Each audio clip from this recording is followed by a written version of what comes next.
ఓం శ్రీరామశరణం మమ శ్రీరామశరణం మమ శ్రీరామశరణం మమ శ్రీరామశరణం మమ శ్రీరామశరణం మమ శ్రీరామశరణం మమ శ్రీరామశరణం మమ శ్రీరామశరణం మమ శ్రీరామశరణం మమ ఓం శ్రీ సీతారామాభ్యాం నమః. ఓం శ్రీమాత్రే నమః. ఓం శ్రీ పరమాత్మనే నమః. ఓం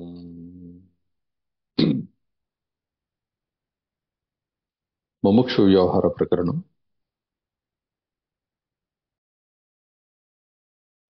బ్రహ్మదేవుని యందలి కర్మ అకర్మ అవుతూ ఉన్నది. ఎవరు బ్రహ్మదేవుడు అంటే బ్రాహ్మీ స్థితి ఎందు ఉన్నవాడు బ్రహ్మదేవుడు. ఈ ముఖ్య సూత్రము, ఈ రహస్యం మీకు చెప్పి వశిష్ఠ భగవానుడు ఏం చెప్తున్నారన్న విషయాన్ని చెప్పినట్లయితే చాలా తేలిగ్గా ఉంటుందనే ఉద్దేశంతో దీన్ని మళ్ళీ ప్రస్తావించడం జరుగుతుంది. ప్రతిసారి ఈ రహస్యాల మూల సూత్రాలని మీకు బోధించకపోతే అలా శాస్త్రం చదువుకుంటూ వెళ్ళినా సరే అర్థం కాదు. ఏమిటి దీని వెనక ఉన్నదన్నది ప్రతిసారి స్మరిస్తూ ఉండాలి. అప్పుడు స్పష్టంగా బోధపడుతుంది. ఉన్నదన్నట్లుగా తేలికైపోతుంది బోధ. పోయే కొలది ఇక విచారణ, దానికి సంబంధించిన తర్కము, వ్యవహారము ఇవన్నీ కూడా చాలా తేలిగ్గా అయిపోతాయి. ఇందువల్ల ఎందుకు కదా. అలానే గురువు బోధించే ప్రతి మాట ఏదైతే ఉందో దాన్ని ఏ స్థాయిలో ఆయన బోధిస్తున్నారో ఆ స్థాయిలో స్పష్టంగా అర్థం అవుతుంది. ఏమీ మట్ల దాపరికాలు లేకుండా, మిగిలిపోకుండా. ఇది దీని ప్రయోజనం. కాబట్టి శాస్త్రీయంగా ప్రవర్తించాలి. ఏది శాస్త్రము అంటే తన పరమ ప్రయోజనాన్ని సిద్ధింపజేసే విధానం ఏదైతే ఉందో అది శాస్త్రము. ఏమిటి పరమ ప్రయోజనం అంటే తానెవరో తెలుసుకోవటం, తను దీనుడిని కాదు, తాను దీనుడు కాదని చెప్పి తెలుసుకోవటం. దీనుడు అంటే ఎవరు? ప్రొద్దుటే బ్రష్ మీద పేస్ట్ లేకపోతే దీనుడైపోతాడు, బ్రష్ లేకపోతే దీనుడైపోతాడు, స్నానానికి నీళ్లు లేకపోతే దీనుడైపోతాడు, నీరు ఎక్కువ చలిగా ఉంటే దీనుడవుతాడు, ఎక్కువ వేడిగా ఉన్న దీనుడవుతాడు. అంటే ఏమిటి? నిరంతరం ఆధారపడుతూ ఉండటం ఉంటుంది పదార్థం మీద. ఇదే దీనత్వం. పరిస్థితి మీద ఆధారపడటం ఉంటుంది. ఇది దీనత్వం. ఇది జీవితం ఉన్నంతసేపు ఇది అనుభవంలోనే ఉంటుంది. అవిచారపరులైన వారందరికీ, ఆత్మని ప్రాప్తింప చేసుకొని వారందరికీ కూడా ఇది దీనత్వం అంటే. ఇక దీంట్లో అనంత వైవిధ్యము, నానా పరిస్థితులు ఈ దీనత్వంలో కూడా. ప్రొద్దున లేచిన దగ్గర నుంచి అడుక్కోవడమే, ఆధారపడి ఉండటమే, ఎదురు చూడడమే. ఎప్పుడు జరుగుతుంది, అది ఎలా అవుతుంది, వీళ్ళ వల్ల అవుతుంది, వాళ్ళ వల్ల అవుతుంది, ఇలా ఉంటే బాగుంటుంది, ఈ పరిస్థితి ఫలానా వాళ్ళ వల్ల సిద్ధిస్తుంది కాబట్టి వాళ్ళని ప్రార్థిద్దాం అనే ఇటువంటి స్థితిని దీనస్థితి అంటాం. అంటే దీనస్థితి అంటే వేరే ఏదో అనుకున్నారు. కాబట్టి ఈ లోకాన్నంతా పరిపాలిస్తున్నాను అనుకునేవాడు కూడా దీనుడే. ఎందుకంటే వాడికి ఒక క్షణం ఖాళీ లేదు, శాంతి లేదు. చిత్రమైన అహంకారంతో ప్రవర్తిస్తూ ఉంటాడు. వాడికి అన్ని తెలిసినట్లుగా ఉంటాడు. ఉదాహరణకి ఇప్పుడు ప్రస్తుతం ఈ దేశాలను ఏలుతున్న అధినేతలు ఎవరైతే ఉన్నారో వాళ్ళందరి పరిస్థితి చూడండి, వాళ్ళ మానసిక పరిస్థితి చూడండి. వాళ్ళు చెప్పిన విషయాలకి, వాళ్ళు చేస్తున్న విషయాలకి సంజాయిషీలు ఇచ్చుకోవాల్సి రావడం, లేకపోతే ఇష్టం వచ్చినట్లుగా ప్రవర్తించడం. దాని ఆ కారణం చేత లోకంలో మనకి ఏర్పడుతున్న నానా విపత్కర పరిస్థితులు, మళ్ళీ వాటిని సరిచేయడానికి ఇంకోటి రావాల్సి రావటం, ఆ తర్వాత సరిచేసేవాడు వచ్చినప్పుడు పూర్వపు ఎవరైతే ఈ పరిస్థితులకు కారణమయ్యాడో వాడు నిందించబడటం. వీటికంటే దీనత్వం అంటూ ఏముంది? కాబట్టి లోకంలో కనపడుతున్న వాళ్ళందరూ దీనులే.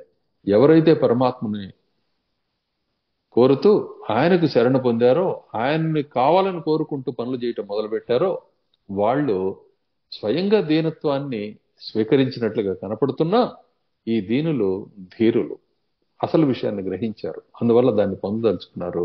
వాళ్ళు క్రమంగా తమ తత్వం ఏమిటి, వాస్తవం ఏమిటి, ఈ సృష్టి ఏమిటి, ఈ దృశ్యం ఏమిటి, దృశ్యానికి అవతల ఏమున్నది అనే విషయాన్ని స్పష్టంగా గ్రహించి అది తామే అనే విషయాన్ని గ్రహిస్తారు. కాబట్టి వారు ధీరులు. ఈ దీనత్వానికి ధీరత్వానికి ఉన్న భేదం అది. దాన్ని ఎలా దర్శించాలి? కాబట్టి ధీరుడా, నీవు పరమాత్మ సాంగత్యం కావాలి, పరమాత్మను దర్శించాలి అని చెప్పి అనుకుంటున్నావు. పరమాత్మ అన్ని రూపాల్లో ఉన్నాడు కావున, ఆయన తప్ప అన్యులు లేరు కావున, అయితే గీతే నీవు కూడా పరమాత్మయే అయి ఉండాలి. నీవు కూడా అని చెప్పి మాట ఇక్కడ ఎందుకు వస్తూ ఉన్నదంటే ఇప్పుడు నీకు అనేకత్వ దర్శనం ఉన్నది కాబట్టి.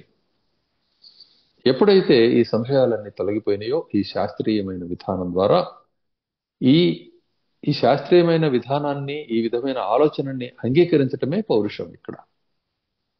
దీనిని నిత్యం ఈ పనిలో ఉండటమే ఇక్కడ పని, కర్మ. ఇదే ధర్మం, ఇదే ప్రవృత్తి. దీన్ని ఇలా ప్రవర్తింపజేస్తూ ఈ పని కోరి మనం ప్రయత్నం మొదలు పెట్టడంతో ఆటంకాలు ఎదురవటం మొదలవుతాయి. ఏమిటి, ఏ రూపంలో ఉంటాయి ఆటంకాలంటే ఎవరి జీవితానికి వాళ్ళకి అవే ఆటంకాలుగా అనిపిస్తాయి. నిజానికి అవేవి ఇవి కాదు, పూర్వ కర్మలు ఇంతకు ముందు చేసిన దీనివల్ల దైవం అనే పేరుతోటి మనకు అనుభవానికి వస్తూ ఉంటాయి. దైవం ఇలా చేసింది అనుకుంటారు. దైవం అంటే పూర్వకర్మ ప్రారంధం ఏదైతే రూపంలో ఏదైతే వచ్చిందో దాన్ని దైవం అనే పేరుతోటి శాస్త్రాల్లో మాట్లాడుతూ ఉంటారు, పండితులు మాట్లాడుతూ ఉంటారు. దైవం అనే శబ్దానికి అదేదో ప్రత్యేకమైన అస్తిత్వం కలిగి ఉన్నదని కాదు. నీ ఉద్దేశమే, నువ్వు ఇచ్చిన బలమే అదొక శక్తిగా మారి నన్ను అనుభవించవయ్యా అంటూ నీ జీవిత రూపంలో ప్రాప్తించింది. ప్రాప్తించిన క్రమంలో అది ఎలా ఎలా ప్రాప్తిస్తుంది ఏమిటంటే ఈ విశ్వరూపంలో, నీ జాతక రూపంలో, నీ స్వభావ ప్రకృతి రూపంలో, ఈ అన్నిటి రూపంలో అది ప్రాప్తించింది. ఆ కారణం చేత ఆయా సంఘటనలు వరుసగా అలా నీ ఎదురుగా వస్తూ ఉంటాయి. అనుకూలతలు ప్రతికూలతలు అలా భాషిస్తూ ఉంటాయి. అదేవిధంగా శాస్త్రాలు అంటే జ్యోతిష్ శాస్త్రము ఇత్యాది శాస్త్రాలు ఏవైతే ఉన్నాయో ఇవన్నీ స్పష్టంగా ఉన్నట్లుగా మనకి తెలుస్తూ ఉంటుంది. ఆ విధానం స్పష్టంగా ఇలానే జరుగుతుందని. కాబట్టి నాకు దేవుడు ఇట్లా రాసి పెట్టాడు, నాకు గ్రహం వాళ్ళ పరిస్థితి ఇలా ఉంది, కాబట్టి నేనేం చేసేది అనే ఒక భ్రాంతి మళ్ళీ నెలకొంటుంది. కానీ ఇక్కడ ఆలోచించవలసిన విషయం ఏమిటంటే దేవుడికి ఎవ్వరికీ కూడాను కర్మలు లేకపోతే నీ నీ నీ బ్రతుకు ఇలా ఉండాలని చెప్పి నిర్ణయించడం లేదు. దేవుడు అన్నదానికి ఇక్కడ అర్థం సృష్టికర్త. సృష్టికర్త ఎవరు ఇలానే బ్రతకాలి, వీళ్ళు బాధపడాలని అని చెప్పి సృష్టించలా. సర్వులు సుఖంగా ఉండాలని సృష్టించారు. శాంతితోటి వర్తించాలి, ఆనందంగా ఉండాలని. అంటే సంపూర్ణమైన స్పృహతోటి వేదిక మీదకి ఎక్కి నాటకాన్ని ఆడాలి. వాళ్ళు వాళ్ళ వేషాలు వేసుకోవాలి. అందరూ ఒక్క ఇంటిలో పుట్టిన వాళ్లే, ఒక్క తల్లి బిడ్డలే, కానీ వేరు వేరు వేషాలు వేసుకొని నాటకాన్ని ఆడుతూ ఆ సంతోషాన్ని, ఆ అభినయాన్ని, ఆ రసానుభూతిని అనుభవిస్తూ ఉన్నారు. అంతే. స్పృహ మరిచిన క్షణాన నాటకంలో మునిగిపోతూ ఉన్నారు. అక్కడ పునర్నాటకానికి ఆరంభకులై ఉన్నారు.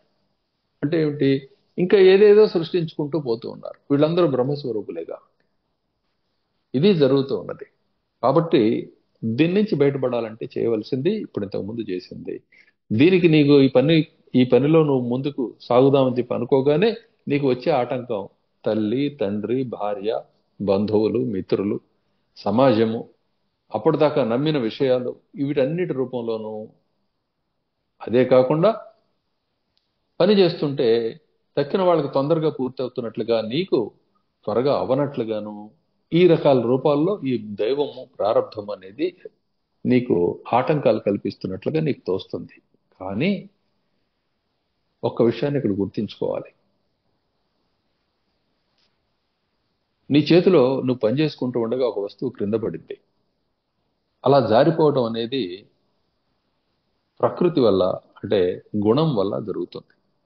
అంటే తమో గుణం కొంత ఆవహించినప్పుడు, అజాగ్రత్త అనేది చిన్న స్థాయిలో అట్లా వచ్చినప్పుడు, కూర్చున్నప్పుడు, అంటే స్థూలమైన శరీరానికి తమస్సు ఆవహించినా, మనసుకు తమస్సు ఆవహించినా సరే చేతిలోంచి వస్తువు జారిపడటం అనేది జరుగుతుంది. జారిపడినప్పుడు మెలకువగలుగుతుంది మళ్ళీ వెంటనే. పూర్ణంగా జారిపడిపోయింది అట్లా నిద్రపోవడం అనేది ఎప్పుడూ కానీ జరగదు. సహజంగా ఓ పని చేసేటప్పుడు చేతిలోంచి ఒక వస్తువు జారిపోవడం అనేది జరుగుతూ ఉంటుంది ఎప్పుడైనా. కారణం మొదలుపెట్టినప్పుడు ఉన్న మెలకువ పనిచేస్తూ ఉండగా క్రమక్రమంగా రజోగుణమే తమో గుణంగా కాసేపటికి మారిపోయేటప్పటికి అది దానికి విశ్రాంతి అవసరం అవుతుంటుంది. కాబట్టి ఆ చేతికి, మనస్సుకి, అన్నిటికీ కూడా ఆ వస్తువు అలా జారిపోతుంది. కానీ జారిపోకూడదనే, ఈ వస్తువును జారనీయకూడదనే స్పృహతోటి పని మొదలైంది కాబట్టి ఆ స్పృహ నేను తట్టి లేపుతుంది. అట్రే పడిపోయిందే, వెంటనే దాన్ని తీసి మళ్ళీ చేతిలోకి తీసుకొని మళ్ళీ పని చేయటం మొదలు పెడతాం.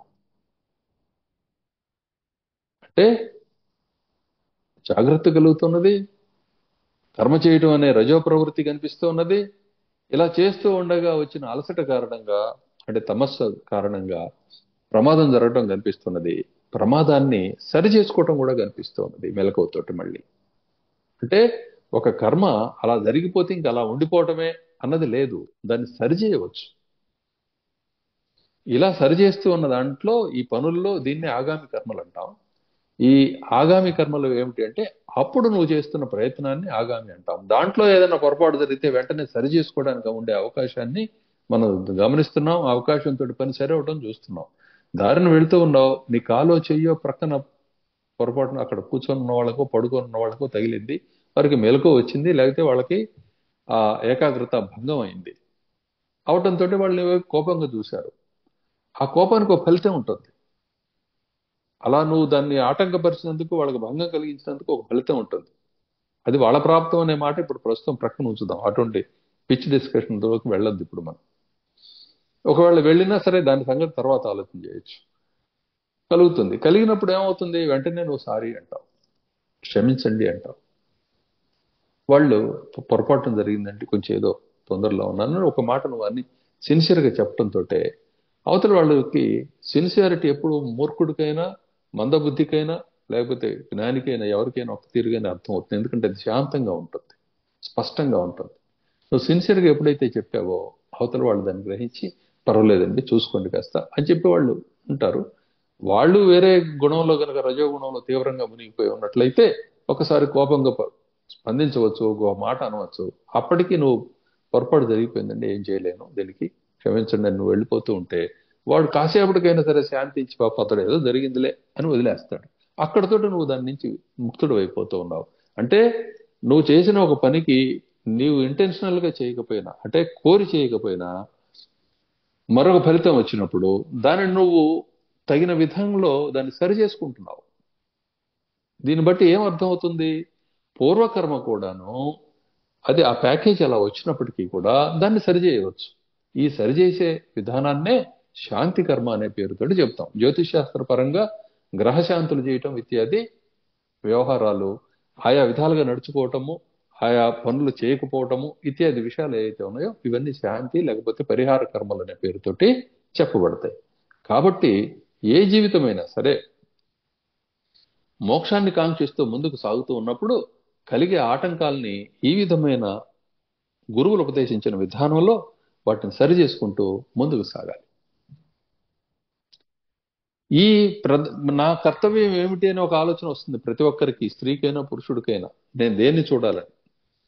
ఇప్పుడు నీకు జీవిత రూపంలో ఏది ప్రాప్తించి ఉందో, భార్య రూపంలో, భర్త రూపంలో, తల్లిదండ్రుల రూపంలో సర్వం ఏదైతే ఉందో ఇవన్నీ నీకు ఉపకరణాలు వాస్తవానికి నువ్వు పనిచేయడానికి. ఇవి ఆటంకాలు కావు.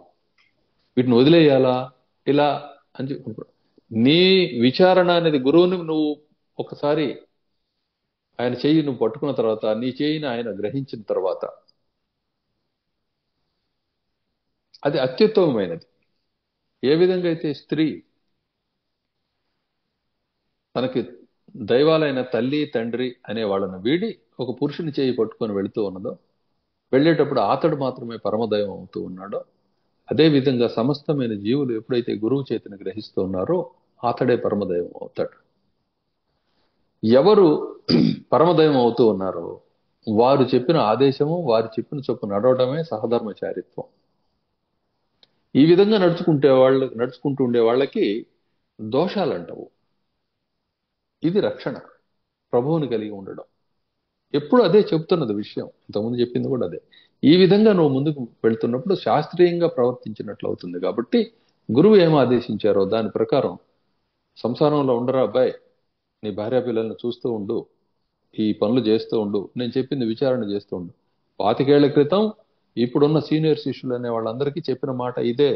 నా అనుమతితోటి మీరు సంసారాన్ని నిర్వర్తిస్తున్నారు, నా అనుమతితోటి భార్య అనే ఒక అమ్మాయిని నువ్వు పరిపాలిస్తూ ఉన్నావు, ఆమెకు కావలసిన అవసరాలన్నీ తీరుస్తూ ఉన్నావు, అన్ని విధాలా సాంసారికంగా నడుచుకుంటూ ఉన్నావు. కానీ విచారణ మార్గంలో ప్రవేశించి విచారణ చేస్తూ ఉన్నావు. క్రమంగా నేను ఎప్పుడు వదిలిపెట్టమంటే అప్పుడు వదిలిపెట్టాలి అని చెప్పడం జరిగింది. ఇప్పుడు వింటున్న వాళ్ళందరూ కూడాను 20-25 ఏళ్ల నాడు ఎవరైతే నా వెంట నడుస్తూ ఉన్నారో నా చేయబట్టుకొని వాళ్ళని ప్రశ్నించి తెలుసుకోవచ్చు వాస్తవమా కాదా ఇది అని. ఇప్పటికీ అదే మాట. కాబట్టి ఒకసారి ఆ మాటలో ఆ మార్గంలో ప్రవేశించిన తర్వాత నీ స్థితిని అనుసరించి గురువులు ప్రబోధించడం జరుగుతుంది. అది శాస్త్రీయమైన కర్మ. కాబట్టి గురువును కలిగి ఉండాలి, శాస్త్రాన్ని కలిగి ఉండాలి, స్వప్రయత్నాన్ని జోడించాలి తప్పనిసరిగా. ఈ స్వప్రయత్నం అనేది గురువు ఆదేశం ప్రకారం ఉండాలి, శాస్త్రబద్ధమై ఉండాలి. శాస్త్రము గురువాక్యము రెండిట్లో సందేహం కలిగినప్పుడు దేన్ని అనుసరణీయం, ఈ రెండు వ్యతిరేక్తాలుగా కనిపిస్తున్నాయని చెప్పి అన్నప్పుడు గురువాక్యమే ప్రధానం. ఎందుకంటే పాపపుణ్యాలు ఆయన భరిస్తున్నాడు, నీకు సంబంధం లేదు. శాస్త్రం అట్లా కాదు, చెప్పి ఊరుకుంటుంది అంతే. కాబట్టి గురువాక్యము సర్వదా శాస్త్రము ధారణీయము, దాన్ని అనుసంధించాలి. ఇది గుర్తుపెట్టుకోవాలి. అయితే ఏ విధంగా అయితే తనకి వరుడు గాని వధువు గాని ఎవరు తగిన వాళ్ళు అని చెప్పి ఎలా అయితే విచారణ చేస్తామో, చదువుకునేటప్పుడు ఏ స్కూల్ మంచిదని చెప్పి ఎలా అయితే విచారణ చేస్తామో, తినేటప్పుడు ఏ పదార్థం అవసరమైనది ఏది మంచిది అని చెప్పి ఎలా అయితే విచారణ చేస్తామో, ఏ పని చేసేటప్పుడైనా సరే శ్రేష్టత్వము అధమత్వం అనే దాన్ని దర్శించి మన పరిస్థితిని అనుసరించి దేన్నో దాన్ని మనం అంగీకరిస్తామో, అదే విధంగా ఈయన గురువు అని చెప్పి ఆయన చేయబట్టుకునేటప్పుడు ముందు నువ్వు ఆలోచన చేసుకోవాలి. నీకేం కావాలి, ఎందుకు ఈ గురువుని చేరి నువ్వు ఇది చేస్తున్నావు, ముందుకు సాగుతున్నావు, ఎందుకు అంగీకరించావు అనే విషయాన్ని కూడా నువ్వు ఆలోచన చేసుకోవాల్సి ఉంటుంది. ఇది కూడా గురువే చెప్తాడు ఇప్పుడు చెప్తున్న విధంగా. నువ్వు ఇలా ఆలోచించుకోవాలి, ఆలోచించుకొనే దీంట్లోకి రావాలి అని చెప్పి చెప్తారు. నేను సర్వము ఆలోచించాను స్వామి, ఇంతకంటే పరమమైనది లేదు. నా చేతిని మీ చేతికి అందిస్తాను, మీ చేతిని పట్టుకొని నడుస్తాను. ఇవి రెండు విధాలు, కోతి పిల్ల పిల్లి పిల్ల అని. నేను కోతి పిల్లగా ఉంటాను, లేకపోతే పిల్లి పిల్లగా ఉంటానని చెప్పి స్పష్టంగా చెప్పి నడుచుకోవటం ఏదైతే ఉందో ఇది శాస్త్రీయత. ఈ విధంగా నడిచేవాడు గురువు నిత్యము విచారణలో ఉండబడే మాత్రమే చెబుతూ ఉంటారు కాబట్టి, బోధ చేస్తూ ఉంటారు కాబట్టి, సంశయం వచ్చినప్పుడు నువ్వు అడగమని చెప్పి చెబుతూ ఉంటారు కాబట్టి, ఏ సంశయమైనా సరే అది లౌకికమైన లేదు ఈ సాధన సంబంధమై ఈ శాస్త్రంలో చెప్పబడుతున్న విషయమైనా ఈ దేని గురించి అయినా సరే నువ్వు అడిగి తెలుసుకోవాలి. ఎందుకంటే ఇంకా అది ఆయన అన్ని నీకు సర్వము కాబట్టి, ఇంకా అదే సోర్స్ కాబట్టి అక్కడి నుంచి అడిగి తెలుసుకొని వెళుతున్నట్లయితే గురువు ఉండే బ్రాహ్మీ స్థితి నీకు లభ్యమవుతుంది. బ్రహ్మదేవుడితో ఉండేవాడు బ్రహ్మదేవుడేగా, ఇంకెవరుంటారు? బ్రహ్మలోకంలో అందరూ బ్రహ్మలేగా ఉండేది. విష్ణులోకంలో అందరూ విష్ణువులు ఉంటారు, శివలోకంలో అందరూ శివులు ఉంటారు, మన లోకంలో అందరం మనం ఉంటాం. కావాలంటే చూసుకోండి, అందరూ అటువంటి వాళ్లే ఉంటారు. కాబట్టి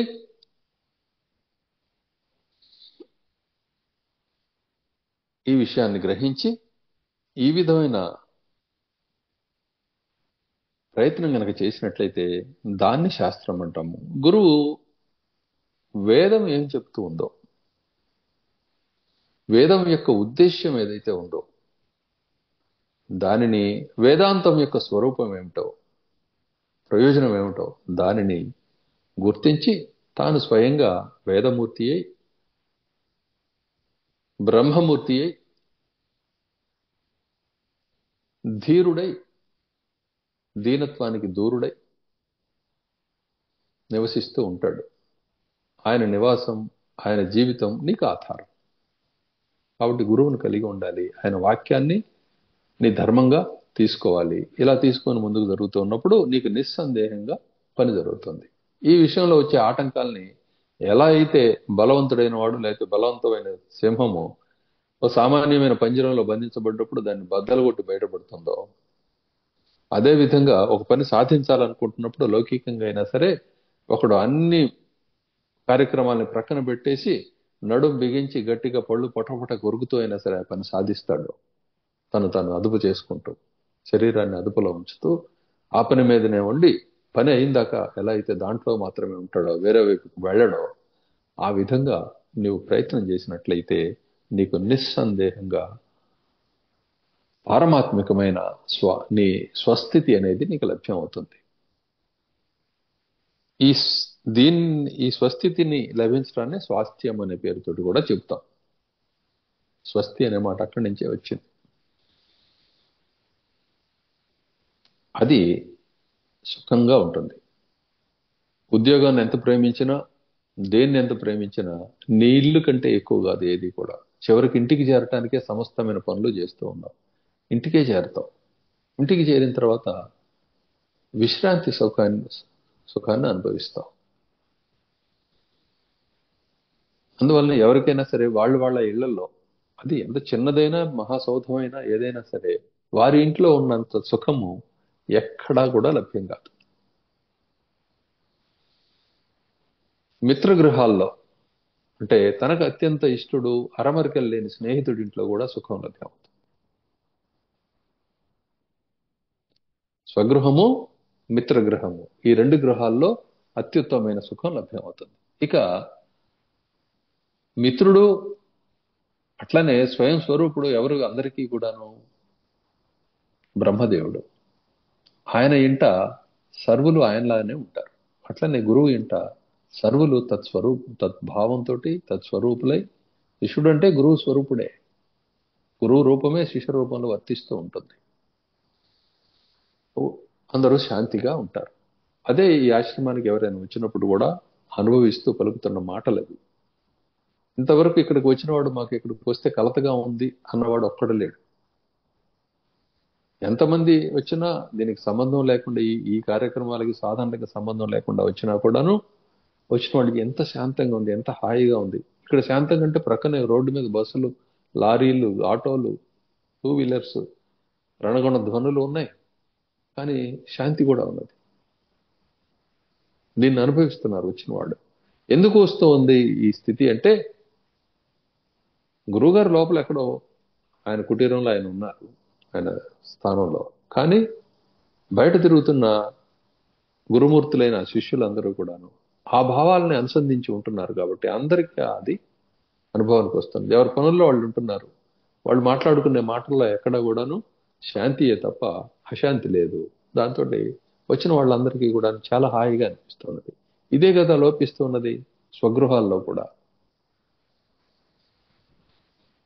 సో ఈ విధంగా మనం దీన్ని గమనించవచ్చు.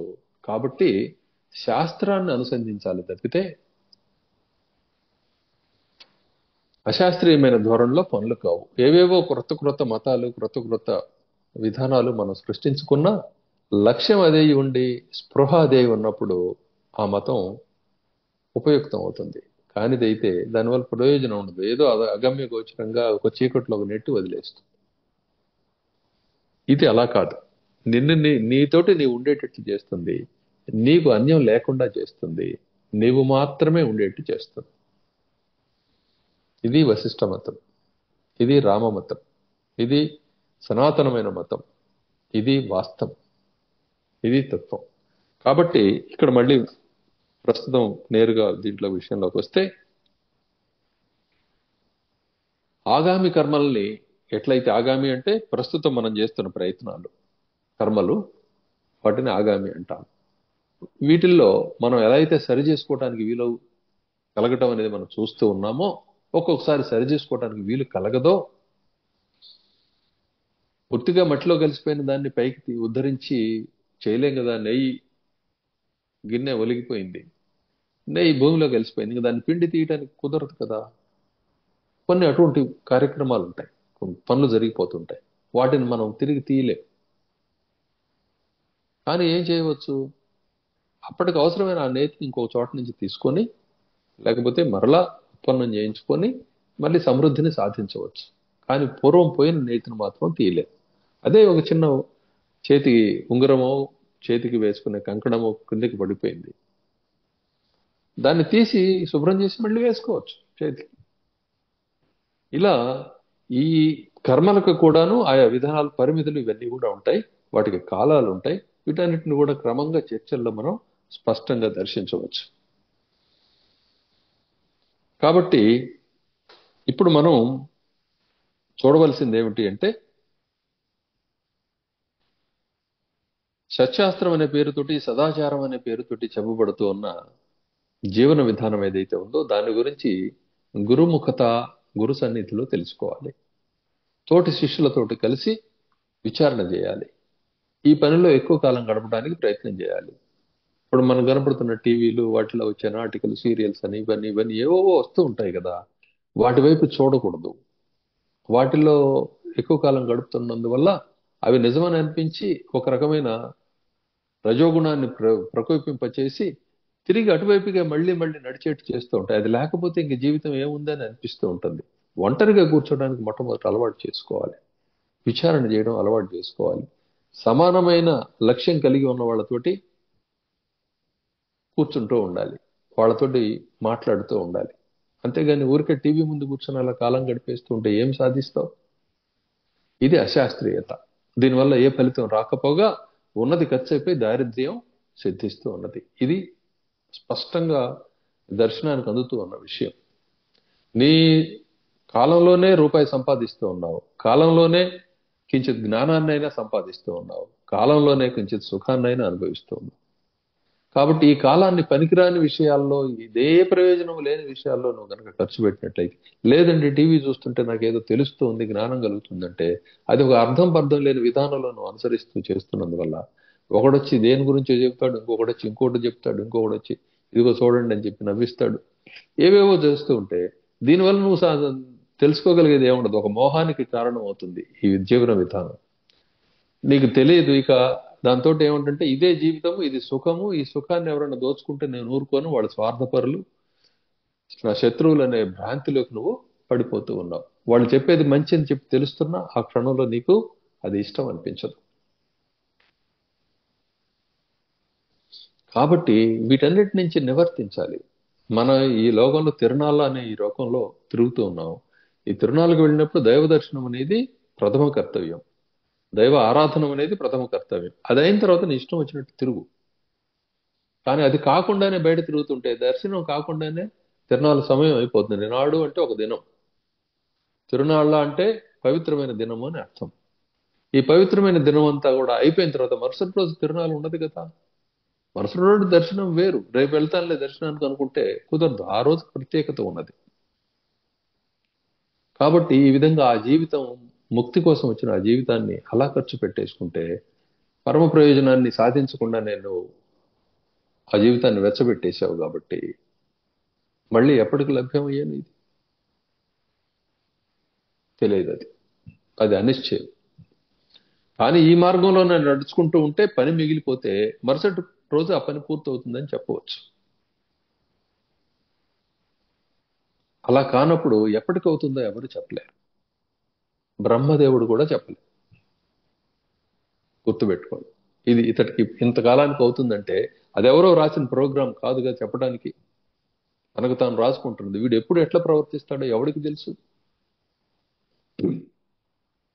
ప్రవర్తించేవాడికే తెలుసు. అది వాడికి వాడి మీద స్వాధీనత లేకపోతే ఒక స్పష్టమైన లక్ష్యం లేకపోతే ఆ సంగతి వాడికి కూడా తెలియదు. కాబట్టి వాడు చెప్పలేడు. వాడు చెప్పగలిగేట్లయితే బ్రహ్మదేవుడు చెబుతాడు. ఇది తత్వం. దీన్ని అర్థం చేసుకోండి. ఈ విధంగా దీన్ని ఇంకా ఇంకా ఇంకా ఇంకా మాట్లాడతాం ఈ విషయాన్ని. ఇలా చెబుతూ ఉండగా విశ్వామిత్ర మహర్షి ఎదుట శ్రీరామచంద్రుడు తనకు కనపడిన అర్థమైన ఈ లోక పరిస్థితిని వైరాగ్య ప్రకరణ రూపంలో ఏకరువు పెట్టడం, ఆ తర్వాత విశ్వామిత్ర భగవానుని యొక్క అభయము, ఆ వచనాలు వశిష్ఠ భగవానుడికి పనిని నిర్వహించమని చెప్పి ఆ కార్యభారాన్ని అప్పచెప్పటము అనే కార్యక్రమం జరిగింది. వశిష్ఠ భగవానుడు చెప్పడం మొదలుపెట్టారు, పౌరుషాన్ని ప్రతిపాదించారు. ప్రవృత్తితోటే పనులు అవుతాయి, ప్రవృత్తి శాస్త్రీయంగా ఉండాలి. ఈ శాస్త్రీయంగా ఉండే ఈ ప్రవృత్తిని కొంచెం ఆటపాటలతో ఉండే బాల్యం అలా గతించడంతో, కొంచెం ఓపిక రావటంతో 18, 17, 18 సంవత్సరాల వయసు అయితే 15, 16 సంవత్సరాల వయసులోనే పని మొదలు పెట్టేసేసి ముందు పని పూర్తి చేయాలి, తత్వం తెలుసుకోవాలి, ఆ తర్వాత జీవించాలి. అప్పుడు ఆ జీవితం రామజీవనం అవుతుంది. శ్రీరామచంద్రుడు ఎలా జీవించారో అట్లానే ఆయన సోదరులైన లక్ష్మణ, భరత, శత్రుఘ్నులు ఎలా జీవించారో, వారి మంత్రివర్గం ఎలా జీవించిందో, వారి పురోహితులు, పండితులు అయిన మునులు వీళ్ళందరూ ఎలా జీవించారో, ఆ నగరంలో పౌరులెల్లరూ ఎలా జీవించారో రాముడిని అనుసరించి, అది నీ జీవనం అవుతుంది. అది నీకు తెలుస్తుంది. అప్పుడు నీకు రాముని వెంట నడిచేవాడివి కాబట్టి కైవల్యం కలుగుతుంది. రాముని వెంట, రాముని పాలనలో ఉన్న అయోధ్య నగర ప్రజలందరూ కూడా ఎక్కడెక్కడి నుంచో వచ్చి ఆయన ఆశ్రయించిన వాళ్ళందరూ కూడా ఆయనతో పాటే ఆ పరమ స్వర్గాన్ని పొందారు, ఉత్తమోత్తమైన స్వర్గాల్ని పొందారు, మరలా తిరిగి రాని స్వర్గాన్ని పొందారు. వాళ్ళకి పునర్జన్మలు లేవు, అటువంటి స్వర్గాన్ని పొందారు. అక్కడి నుంచి కైవల్యమే. ఈ లోకాలు ఉన్నంతకాలం, విష్ణు భగవానుడు లోకాలను నడిపేంత కాలం ఆయా లోకాల్లో వాళ్ళు సుఖ సంతోషాలతోటి ఉండి, ఎటువంటి బాధలు లేకుండా ఉండి, చివరికి కేవలురైపోతారు, పరబ్రహ్మం అయిపోతారు. బ్రాహ్మీ స్థితి ఉండి ఈ సుఖాలన్నీ అనుభవిస్తూ ఉంటారు. వారికి కర్మబంధం అనేది లేదు. కాబట్టి ఈ మార్గంలో ప్రవేశించిన మీకు కర్మబంధం అనేది ఉండదు. ఒక్కటే కావాల్సింది ఏమిటంటే స్థిరత్వం కావాలి మార్గంలో. ఇష్టం ఉన్నా కాకపోయినా, ఆటంకం వచ్చిన రోజుల్లో అయినా, నిరాటంకంగా ఉన్న రోజుల్లో అయినా కుంగిపోక, ఉబ్బిపోక, పోల్చుకోక హాయిగా ముందుకు సాగాలి. నీవు నీ గురువు, నీకు నీ గురువు, నీ గురువుకి నీవు. నేను కాక అన్యులు గురువులకు ఇష్టలైన వాళ్ళు ఉన్నారు అని కనిపిస్తుంటే అది నీ గురువు అనే విషయాన్ని గుర్తించుకోవాలి. అది నువ్వు కాకపోతే నీ గురువు అయి ఉంటాడు. నువ్వు అన్నది నీకు తెలుసు. నీ గురువు నీవు తప్ప ఎవరు లేరు. నీ గురువుకి, గురువుకి నీవు తనకంటే అన్యుడివి కావు, తన స్వరూపమే. కాబట్టి ఏకస్వరూపం, దీన్ని ఏకతత్వాభ్యాసం అంటాం. ఈ ఏకస్వరూప అభ్యాసాన్ని క్రమంగా మనం అభ్యసిస్తూ ముందుకు పోగా, అనుసంధిస్తూ ముందుకు పోగా ఈ జీవితం యొక్క పరమార్థము సిద్ధించినట్లు అవుతుంది. సిద్ధపురుషుడు అవుతాం. ఇక దీన్ని ఇక్కడితోటి మనం ఆపటంలా, ఈ మాట చెప్పి దీని వివరాలు తెలుసుకుంటూ మనం అనుకున్నది సరైనదే అని చెప్పి చెప్పుకోవడానికి కావలసిన వ్యవహారం అంతా కూడా చేసుకుంటూ ముందుకు వెళుతున్నాం. మహాత్ములు శ్రమ కోర్చి ఎంతో జ్ఞానాన్ని మన ఎదుట ఉంచారు. వాడుకోకపోతే మన దౌర్భాగ్యం, కానీ వాడుకుంటే మనకంటే గొప్పవాడు ఎవడున్నాడు? కాబట్టి తలెత్తుకొని హాయిగా ఈ మార్గంలో చక్కగా ధాటిగా నడుద్దాం. మనకి ఎదురే లేదు. జై సద్గురు.